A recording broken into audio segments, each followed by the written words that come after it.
Hello best friend, kamusta buhay-buhay? At dahil nga nagugutom na ako, tara, samahan nyo ako best friend bumili ng dinner. Naisipan ko nga best friend na bumili na lang ng broasted na chicken. Tinamad na kasi ako magluto. Kakatapos ko lang din kasi naglaba. Kung di naman ako maglalaba, wala din akong maisusuot, lalo na sa uniform. Dadalawa lang naman kasi na pares yung binigay nila sa isang linggo. Kaya pag nasuot, laba agad, gano'n. Anyway best friend, dito nga sa area na to, ito pala yung palengke nila.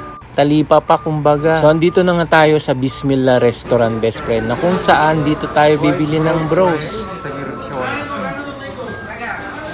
Naisipan ko na din pala bumili ng shawarma para almusal ko na lang bukas sa trabaho. Ayan yung shawarma nila, o diba ang sarap.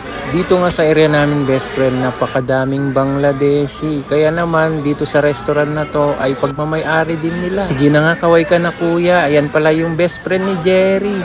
Etong restaurant nga to best friend ay napakamura ng broasted chicken to best friend. Sa 4 na piraso nga na manok best friend, 12 SR lang. So heto nga best friend, tapos na yung broasted ko, luto na. At pauwi na nga ako, wala nang paligoy-ligoy pa kasi nagugutom na ako best friend. So heto nga best friend, ipakita ko yung laman. Kaisipin yung nagbibiro ako, tama po kayo, 4 po yung laman niya best friend. SR lang to ha. Ito nga pala yung shawarma, maliit lang yan best friend, 5 real lang din. Namahan ko na din pala ng kanin kasi mas masarap pag may kanin. Usually kasama kasi neto best friend ay kubos. Hindi naman ako sanay kumakain ng kubos. Sanay ako talaga sa kanin. O siya, hanggang dito na lang best friend at ako'y kakain na. Nagugutom na kasi ako. Maraming salamat sa panonood. Bye-bye!